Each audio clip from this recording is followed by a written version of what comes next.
welcome again to another episode of Wrestling Wednesdays. Really excited by a guest this week. He's not only a professor and a scientist, and that's not wrestling character versions. This is a real professor, a real scientist, real journalist, and an author. It's Brad Balukjian. Brad, lovely to see you. Hey, thanks for having me on, Martin. Glad to be here. Yeah, it's a real pleasure. You kindly let me read your book, and I loved it. Author of the Six Pack. I've not read your original book, The Wax Pack, but it's something I'm definitely going to be looking into now because I love the concept of what you did with that. But we're Thank obviously you. going to talk mainly about the Six Pack today, which is a fantastic read. Delves into what my childhood nostalgia of wrestling in the 80s, and it's an amazing journey that you go on. Going on your Ford Fusion and go around the By the country. way, my Ford Fusion is in the shop right now. So, Is it? Well, I know you but mentioned obviously to Bischoff that on the 83 weeks that it had an aircon issue. Is that what yeah, it's happened? it's still for some reason the air conditioning is the hardest thing. It's baffled three mechanics. So I finally took it into the dealership, and it looks like we're gonna be back in action. But it's been a little setback here. Wow. Okay. And was this the same? Was this a different car you had for when you lived in Yeah, high school? So yeah. It's also a lesson. Don't pick your cars based on your favorite letter, which it's odd to have a favorite letter to begin with. But in the Wax Pack, I talk a lot about that. My favorite letter being F for some reason. I don't know why as a kid, and that's why I was a big Philadelphia sports fan because I heard the name Philadelphia Phillies and I thought it was all these Fs. So yeah, that's I know it's wow. it's very strange. And then I end up buying a Ford Fusion. Probably should have stuck to the Honda Accord that I had in the Wax Pack, which was a better car. Well, I mean, that's part of the journey, obviously, because it is, it is your journey that you're telling. As much as you're interviewing all these amazing people and putting their lives on paper and delving into it, it is almost quite you opening up that, especially from, as I said, I've not read your first book, but I've heard you talk about the journey you were going on through that period of time, and it's a reflection on life. And I feel with the Six Pack, it's the next stage for you, and it's that next level of reflection. And how has that been for you? What's it been like, that Yeah, I wrestling mean, I side of it? appreciate I appreciate you saying that because I've been thinking about how these books kind of reflect my own aging process in that the for the first book I was in my mid 30s, now I'm in my early 40s. And the six pack, it doesn't have as much of my own personal reflection in there. And I think it's I'm proud of the six pack because it goes deeper than the wax pack does in terms of the meat of the content. Like the wax pack is not delving too deeply into like the meaning of base. Well, it does delve into the meaning of baseball, but it doesn't delve into baseball history per se. Whereas the six pack does delve into wrestling history, and I really dig into how the WWF expanded in the mid '80s and was able to do some pretty in-depth research that wasn't really needed for the wax pack. So I think it kind of reflects my maturation as a journalist to maybe have a little more depth on the research side in this new book. Yeah, I mean, you can certainly tell that's a massive element to it because of how detailed you go into every single conversation. Um, One thing before we get into the book itself, you obviously mentioned at the start of it that your dad wasn't a wrestling fan when he first took you to shows and isn't a wrestling fan now. How Yeah. how have how have your family taken to the content? Have they enjoyed it? Have they got a love of wrestling now through you? Well, it's funny because like I was talking to my mom the other day and she hadn't even read it. She was like, "Come on. I know you don't like wrestling, but it's funny like I think sometimes your family you're so close to them that they just sort of take for granted, oh yeah, Brad's doing these things. And then whereas some random stranger will write me an email about how much they love my book. But no, my family's great. They're very supportive. My dad is not a wrestling fan, and so I mean I think he's a good test for the kind of reader that I want to reach who's not a wrestling fan. Obviously, I think wrestling fans will really love the book, but I think I wrote it in a style that could hopefully be accessible to a non-wrestling fan. So because it's focused on the humanity of the wrestlers and it's not written in like a terribly insider style. So I did that intentionally to try to please the wrestling fans, but also someone like my dad, who's just his intellectually curious reader would still get a lot out of it. Yeah, I mean, I think that's what makes it so magical is that universal themes can be they're very easy to mirror up. You can understand the struggles or the issues people are going through, and you can understand the story. Even you go into Hulk Hogan's childhood home and everything. Everyone can understand the journey of a sports star or someone that's Right. achieved something. So I think the way you've written it is perfect for non wrestling fans, but also wrestling fans who will get an extra kick out of it because it's interviews with some of their favorite characters. Um, And I how and I do you tried to I tried to break to new ground here too, right? A lot of Hmm, wrestling media is the same, maybe the same stories that have been told, but I really focused on knowing that I wanted to bring new material to the forefront. So, and there is a lot of new stuff in here, like talking about the WWF's tours to the Middle East in the mid '80s, or some of the people I spoke to from the front office that hadn't really spoken to the media before. And then, myth busting and fact checking a lot of things that are part of wrestling lore, but maybe should be held up to some scrutiny. Yeah, it's amazing to read. I mean, the the one thing that I like the most is you've dived into where the wrestler sort of ends and the person begins, and Yeah. what's that comparison. And I suppose we're at a time at the moment where that's really crucial. I mean, you look at the popularity of documentaries such as Dark Side of the Ring, which tries to look more at the real story behind the wrestling story. So it's not just the character story. And I think that's what makes your book stand out compared to everything else, similar to what you just said about what your mindset was, that it's not necessarily about an event, it's not about a particular wrestler from a biography point of view. It's very much about these people that you sort of looked up to when you were a child, and what are they like? Who are they really? What was going on? What's the real story behind this thing that you heard? Because sometimes like you mentioned, a myth busting, something can blow up and suddenly everyone thinks it's the truth when actually it's not. It's just an urban legend. What sort of gave you that mindset? When did you start thinking about this would be the right thing for you to try and write, and how easy was it for you to start delving into reaching out to people? Well, because I had that backstory with the Iron Sheik, there was always a foundation to build off of. I had known him in 2005 when I had tried to write a biography with him, and the whole prologue of this book is how that went sideways.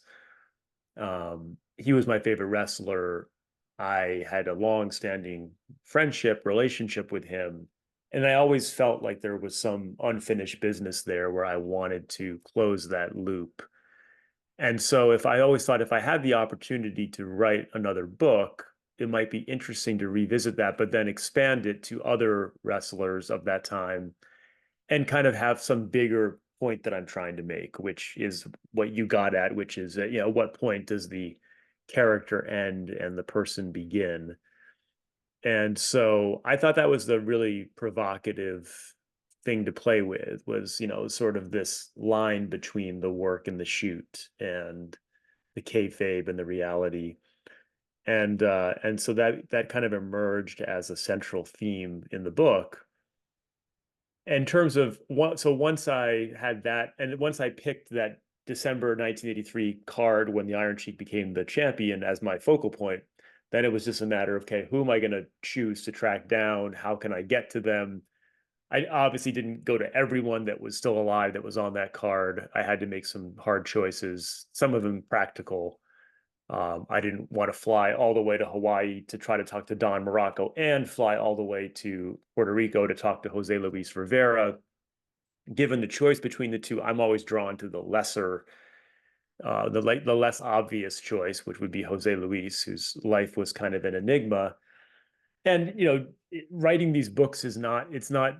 Someone wrote to me recently and said, "Oh, you probably did that because you wanted a glamorous beach vacation with your publisher paid for." And I'm like, I hate to break it to you, but my publisher does not pay for my travel. Like that's out of my own pocket. So it's these books are really they're challenging. They're enormous projects and they're financially very challenging. Right? This is trying to make a living out of this is tough. And so, but I had a lot of help in terms of finding the wrestlers. Eric Bischoff was very helpful in getting me in touch. Some of it was just through networking and public databases and trying to get a phone number or an email address. And even then, some of them wouldn't talk to me. So some of the chapters are about getting blown off by the wrestlers.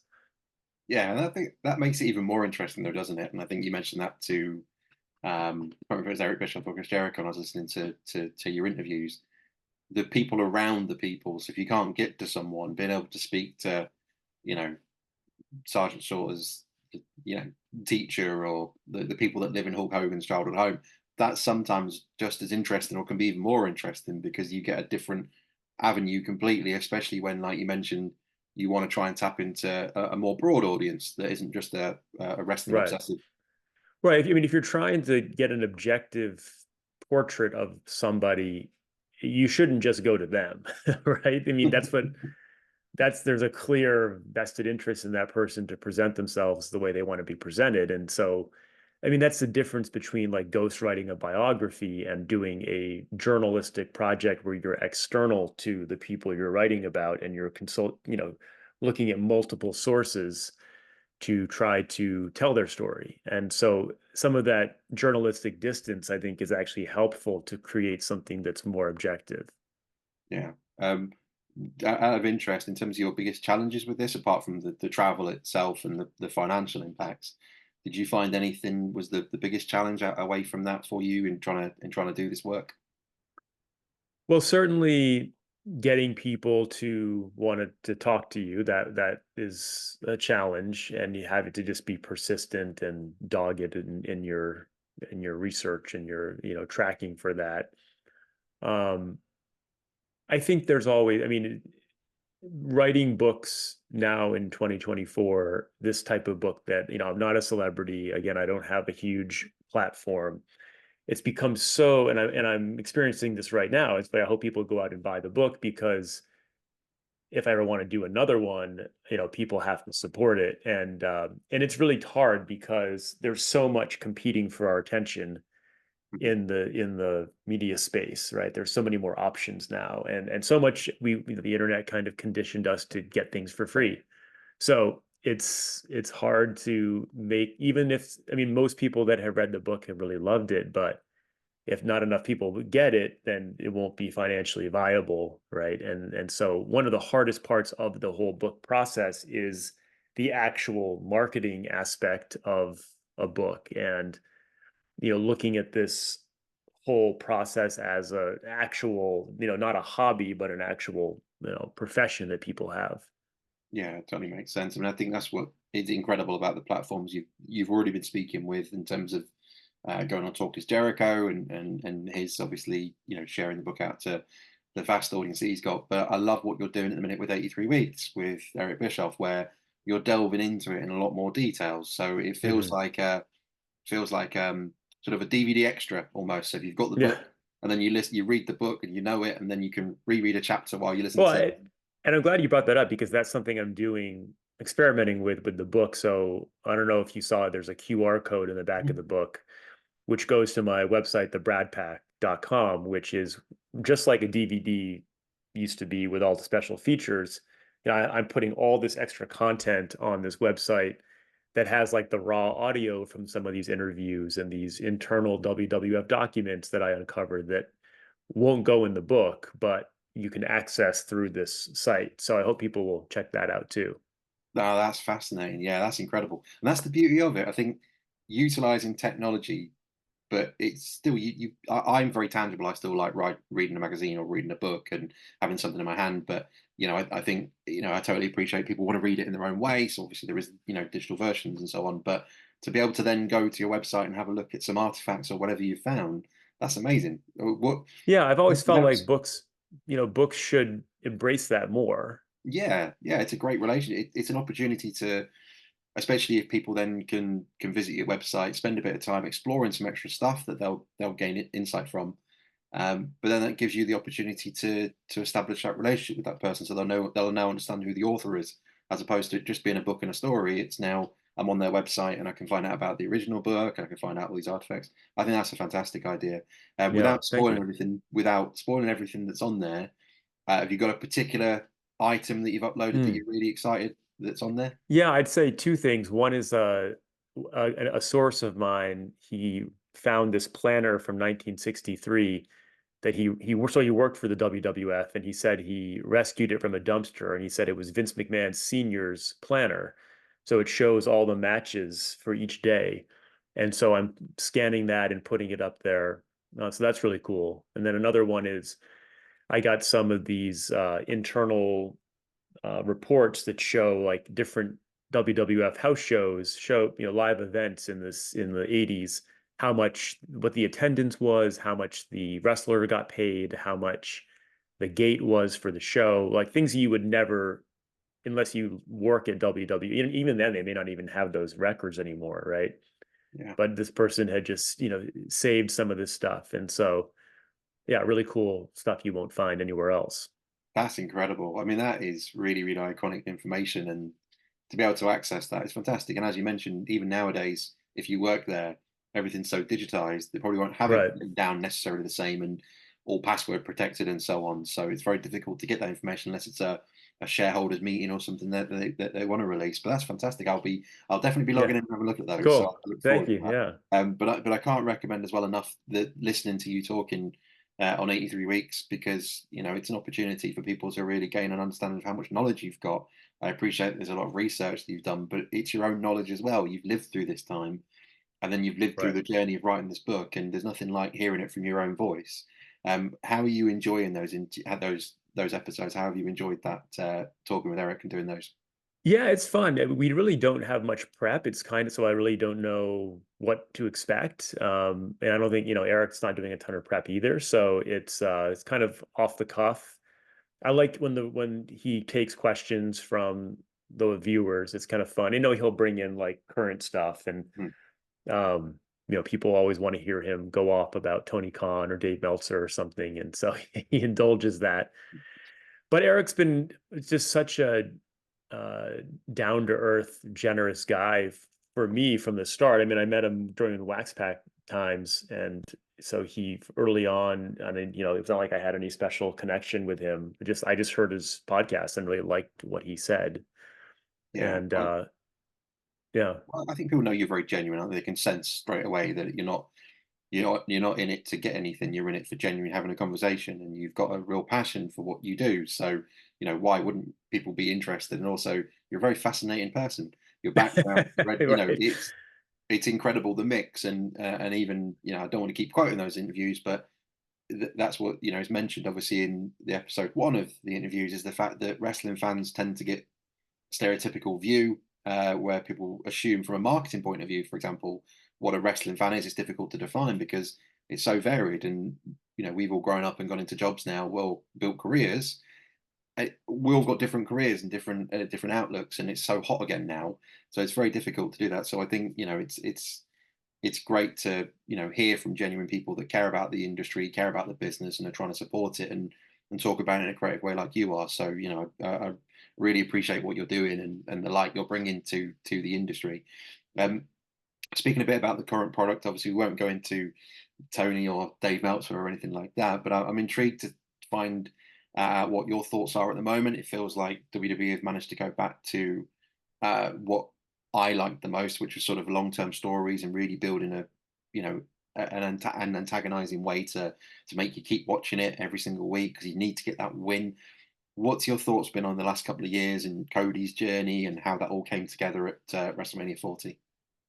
yeah. I would say I haven't watched wrestling regularly actually since I was a kid, but I've always popped in here and there, and probably like the stuff the last couple of years has been more compelling to me than anything in the last 20 years. And I'm not watching it every week, but I've been paying a little more attention. And just from the last couple of years and seeing the Sami Zayn and the Bloodline and the Cody Rhodes storylines, yeah, the fact that Gunther had the title for so long and Roman Reigns had the title. I mean, I think they went back to their basics in a smart way about, as you said, long-term champions valuing the intercontinental belt, right? Hmm. That belt was like worthless for a long time, but it's got value again.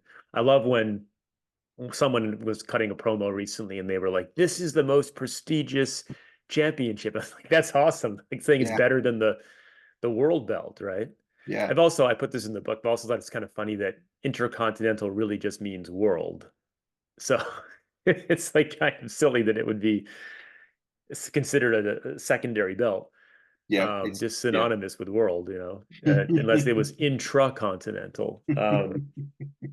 So I appreciate what they're doing. I still think that the in-ring stuff has gotten.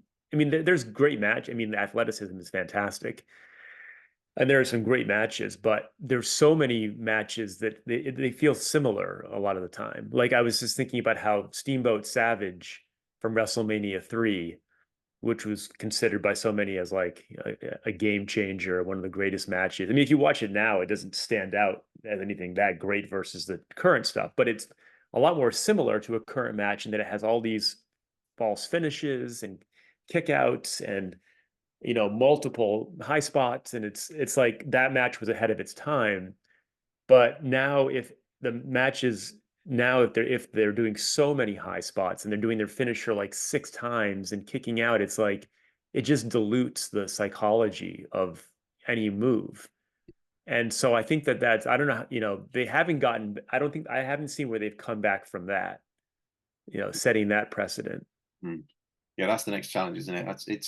I always sort of, when I talk to my friends about this in a similar way, it's if a horror film shows you the monster at the beginning, it kind of ruins and takes away from the fear factor, the suspension, and I think that's how I allude to, if I see a finishing move happen quite halfway through a match, then I know, oh, this isn't going to be the ending result, and it takes away from that for the rest of the match. And I think there is a middle ground. Like I think you had these two things happen in the late 90s that really changed the in-ring work. One was the Mick Foley elevation of extreme violence Mm. and stunts, falling off cages and everything, and the Hardy Boys and the ladders match, table ladders and chairs, right? That was one aspect. Then you had the increased appreciation for work rate that, really you would maybe call the progenitors of that to be Shawn Michaels and Bret Hart. And then eventually you get, all these great workers getting top spots, Daniel Bryan and Eddie Guerrero and Chris Jericho. And I think that those two things have shaped what we have today. And I think that I'm less interested in the stunt stuff because to me, it's not really, it's sort of a cheap pop. It's not really storytelling. I do think the legacy of the better work rate is a good thing. And I think what they should do is go, like, you can still have great work rate and just tweak the psychology enough that you just go back to what it was in like maybe the late 90s, where you didn't do your finisher over and over, right? Where you you don't have to do all these flips and moonsaults, and like you just tone that down, but you can still do a great highly athletic match, and you'll probably like be less risky to hurt yourself. So it's like I think part of that probably comes from an implicit competition between the wrestlers who want to outdo each other.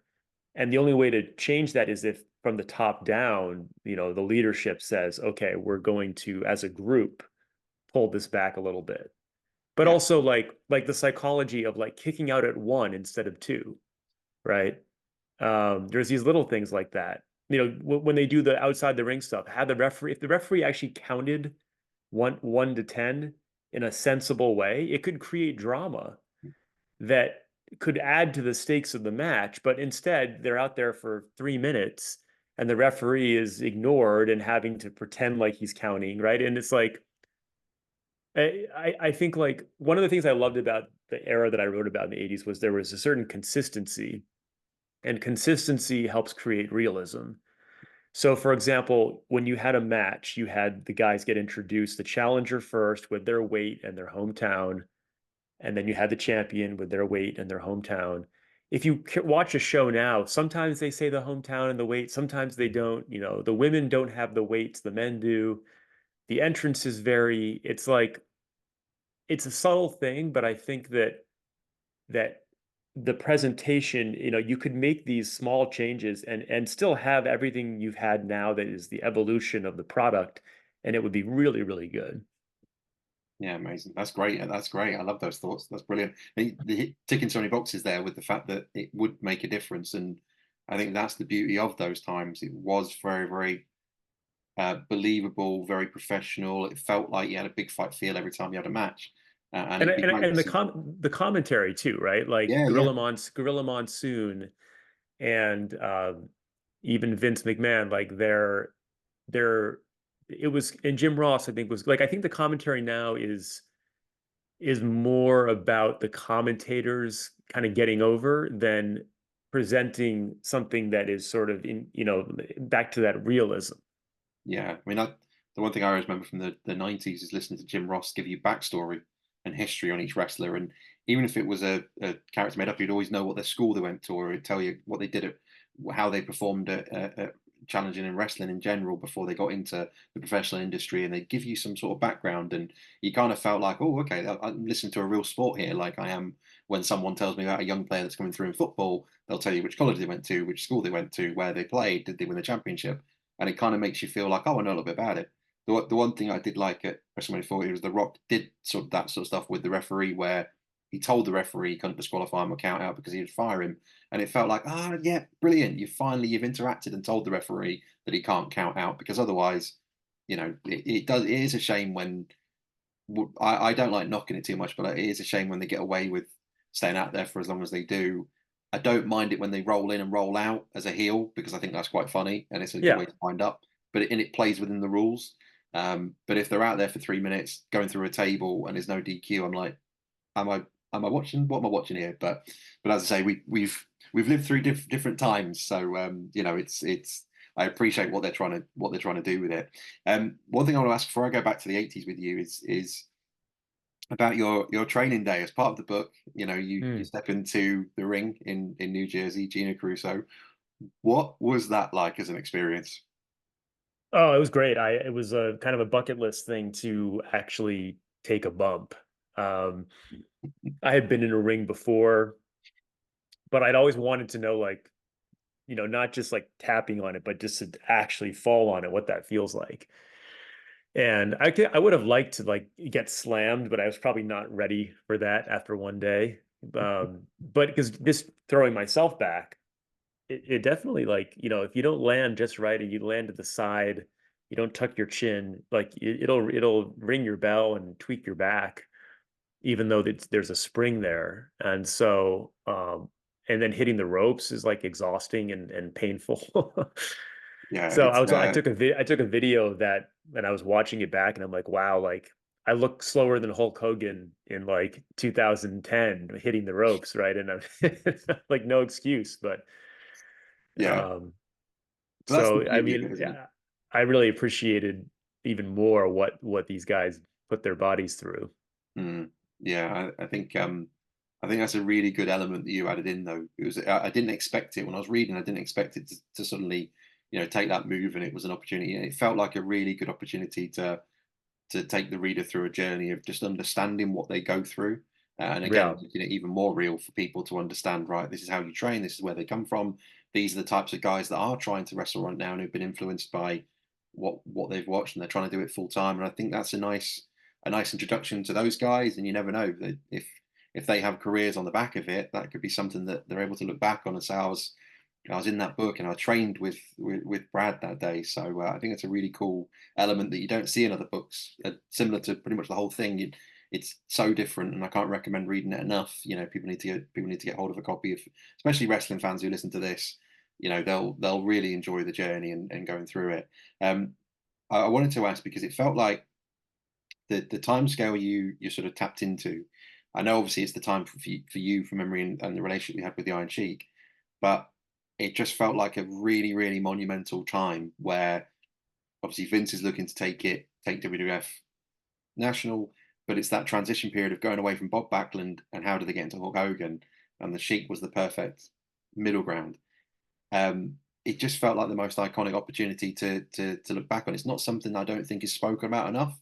I think people talk about maybe WrestleMania 1 and then the Hogan era and whatever, but why do you feel that maybe people don't know enough about that transition period, because it is really crucial, and you don't get Hulkamania if you don't have that transition from Backlund to him.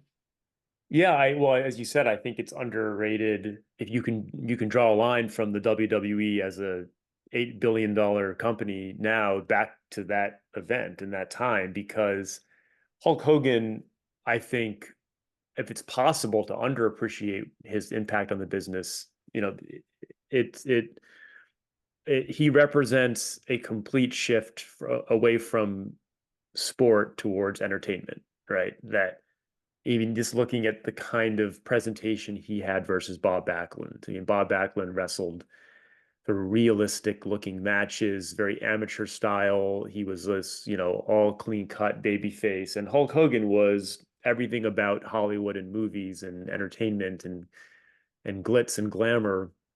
And I don't think that Vince McMahon could have done it with anyone else but Hulk Hogan. And Hulk Hogan learned that craft from music. So in that chapter, I really get into his backstory before he was a wrestler by talking to some of the people he was in bands with and learning how Terry Bollea learned the showmanship from his music career, which was something that the other guys that I wrote about didn't have. They were mostly they were sport athletes in high school and college. So you can talk about WrestleMania 1 as being important, WrestleMania 3, but like without that transition from Backlund to Hogan, you don't get any of that. You don't get the Attitude Era. You don't get anything that comes later. Would the territory system have ended? Probably, but I don't know that it would have had the impact as quickly and as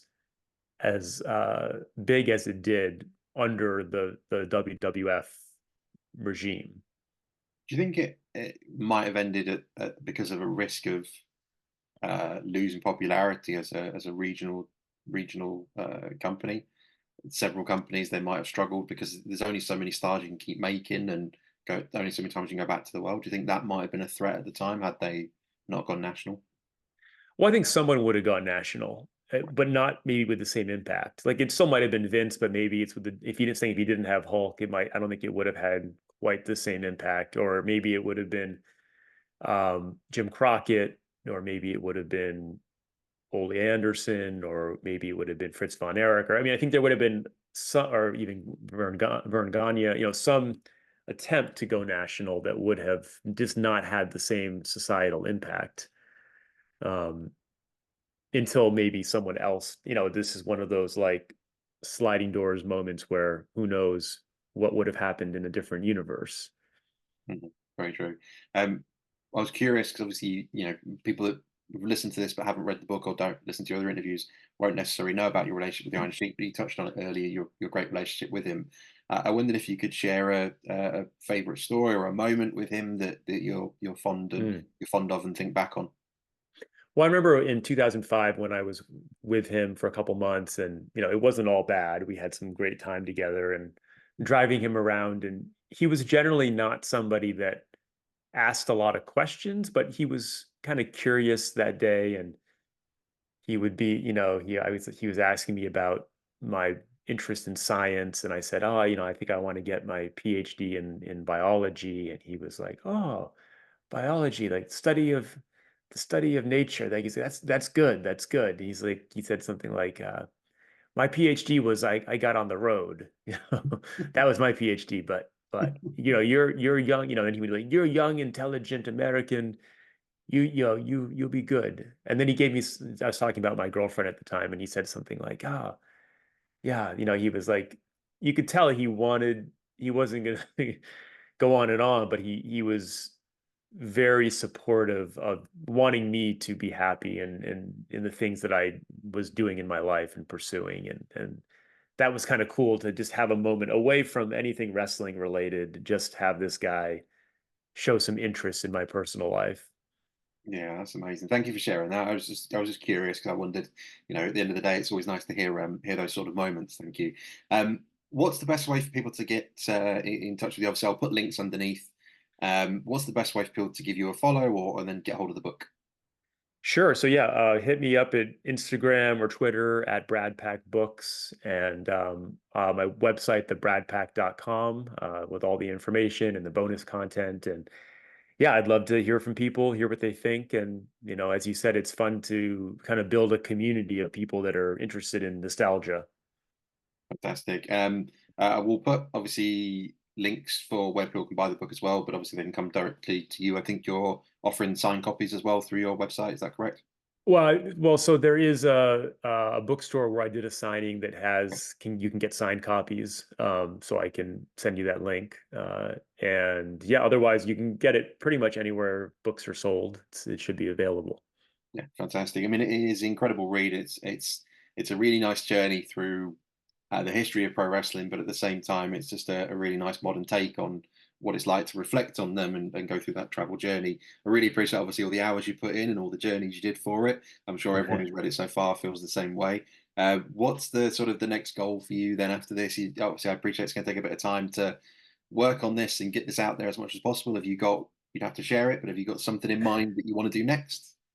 Well, right now I'm focusing on building this website and this online magazine where I'll be doing new interviews with former wrestlers and athletes and kind of podcast style stuff.